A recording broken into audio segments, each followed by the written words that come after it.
유익한 정보, 콘텐츠 파트너와 함께하는 SFTV 시작하겠습니다. 김성태라고 하고요. 기적의 50일 작가라기보다는 저는 그냥 이런 단어 되게 좋아해요. 운동하는 아빠. 네, 저는 운동하는 아빠고요. 그리고 그런 제가 가지고 있는 열정이나 인생이나 그리고 뭐 운동 그런 걸 통해서 좀 열정을 나누는 사람이다 라고 저를 좀 정의했어요. 제가 오늘 여기 슬라이드에는 뺐는데 제가 아까 책에다 도장 찍어 드린 거 보면은 도장에 뭐라고 써있나 한번 봐주시겠어요? 미친 열정. 네, 아름다울 미자를 써서 미친 열정. 예, 제가 디자인을 해서 가지고 있는 거예요. 그거 같은 경우는. 그래서 아름다운 열정의 소유자다 이렇게 저는 제 스스로를 정의하거든요. 근데 그거를 소유만 하는 게 아니고 어떻게 하면 나눌 수 있을까를 고민하고 그걸 인생을 통해서 좀 만들어가고 있어요. 근데 어느 정도의 운동과 어느 정도의 식사량 그리고 어느 정도의 음주량 이런 것들에 대한 기준점은 사실 없어요. 내 몸은 사람마다 다 틀리기 때문에 각자가 다 다른 다이어트 방법을 갖는 거예요. 그래서 제가 가장 추구하는 다이어트 방법은 뭐냐면 각자에게 맞는 다이어트를 알아가는 과정. 그게 사실 기적의 50일이에요. 50일 동안 나를 알고 나의 패턴을 파악했을 때 그 이후에 그게 자리 잡기 위한 다이어트가 말 그대로 그런 식습관이라는 뜻이잖아요. 다이어트는 우리나라 사람들이 착각하는 게 뭐냐면 이벤트예요. 우리나라는 언제부터 언제까지 다이어트. 그런데 다이어트는 태어났을 때부터 죽을 때까지가 다이어트이고 이벤트는 그 중간중간에 이제 먹는 그런 게 이벤트가 되어야 되는데 우린 반대예요. 평생 먹으면서 다이어트를 이벤트로 해요. 그러니까 이게 거꾸로 돌아가는 거거든요. 제가 아무리 다이어트라고 그런다 그래서 제가 치킨 안 먹고 뭐 안 먹고 그러는 거 아니거든요. 살 빼려면요 체지방 빼야 됩니다. 근데 체지방 빼려면 유산소 운동하면 돼요. 그런데 유산소 운동하면 근육량을 늘릴 수가 있나요? 우리가 걷는데 걷기만 하는데 근육량이 막 늘 수가 있나요? 그렇지 않거든요. 그런데 반대로 근육량을 늘리면 체지방은 자동적으로 빠져요. 그런데 우리는 다이어트 하면 이건 생각 안 하고 왜냐면 이게 힘들거든요. 그러니까 체지방만 뺄 거야. 체지방만 빼면요 금방 여유가 옵니다. 네. 실제로 포커스는 이겁니다. 포커스는 허벅지예요. 허벅지.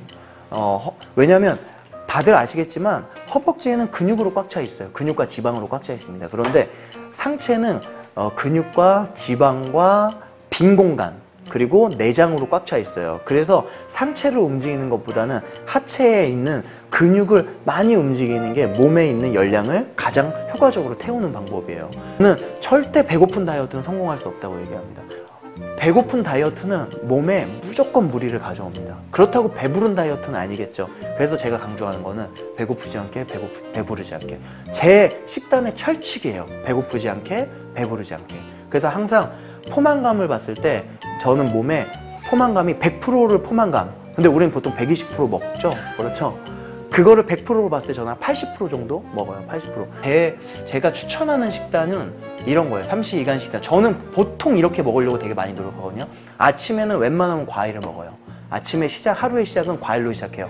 아침에 과일로 시작해야 되는 가장 큰 이유는 뭐냐면요. 그렇게 해서 소화 흡수가 우리 몸에 가장 최적화된 것 중에 하나가 과일이라고 하더라고요. 과일, 야채. 그래서 먹으면 소화 흡수가 가장 빠르게 뇌에 열량 공급을 합니다. 아침을 이렇게 먹고요. 점심은 어쩔 수 없어요. 밖에서 먹어야 되잖아요. 그럴 때는 식사량과 이런 걸 좀 줄이고요. 저는 이제 간식을 좀 먹어요. 제가 좋아하니까 이걸 좀 적당히 먹었으니까 3시, 4시 되면 좀 배고프거든요. 그럴 때 제가 좋아하는 음식, 뭐 좋아하는 음식 있다면 그때 뭐 간단하게 먹고요. 그 다음에 저녁은 저는 현미밥, 뭐 이런 생선, 육류 뭐 이런 거 골라서 돌아가면서 먹어요. 생선 구워 먹을 때도 있고요. 고기 먹을 때, 소고기 먹을 때도 있고, 닭고기 먹을 때도 있고, 아니면 뭐 이렇게 수육 같은 거 해 먹을 때도 있고요. 그런 거 먹고 야채. 항상 뭐 파프리카, 우리 녹색 채소에 식물성 단백질 되게 많거든요. 그래서 저는 시금치, 브로콜리, 파프리카 이런 것들 항상 같이 많이 먹어요. 저희 애기도 많이 주고. 그 다음에 우리가 보통 보면 여기까지 먹으면 안 돼요 라고 얘기하는데 이거를 적당히 먹으면 배 고프거든요. 뭐 그럴 때 이런 거 먹어요. 좀 많이 배고픈 날은 탄수화물을 먹고 조금 배고픈 날은 뭐 다른 거 먹고 견과류 먹기도 하고. 그래서 3식 2간식 이렇게 먹는다. 그러면은 배고프지 않게 배부르지 않게 이렇게 먹다가 오늘은 뭐 이렇게 특별한 음식이 먹고 싶어. 그러면은 그때 먹고 다음날 또 이렇게 하고 연속 이틀 동안 그렇게 식사 패턴이 무너지지만 않는다면 괜찮다고 저는 생각하거든요. 왜냐 안 할 수는 없으니까. 그래서 몸무게를 쟀는데 처음에 73.8이었는데 65.7이었대요. 50일 만에 10%의 체중이 감량되죠. 약 8kg이 감량됐으니까 거의 10%.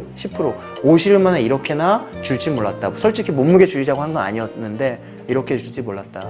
평생에 50일을 이렇게 길다는 것도 처음이고 뭐 저한테 이렇게 고맙다는 얘기를 많이 해줬어요. 근데 자기 다음 주 월요일부터 시즌 1-1이라는 명목으로 다시 시작하겠다. 보통 한 사람들이 아까 얘기했죠. 완성하면 뭘 하고 싶어 하냐면 유지하고 싶어 합니다. 네.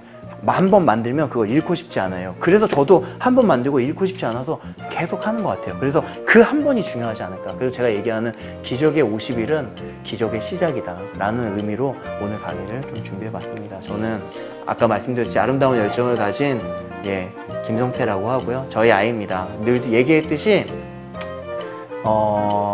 조금 운동하는 아빠로서 대한민국에 있는 아빠 아니면 이렇게 가정들 이런 것들에 대해서 아빠가 건강하면 그 가정도 건강한 것 같아요. 그러니까 내면적으로 외면적으로 건강해지는 것 같아요. 그래서 그런 조금 아름다운 가정을 만들기 위해 노력하는 그런 사람이라고 봐주면 좋겠고요. 좀 강의 들어서 감사합니다. 감사합니다.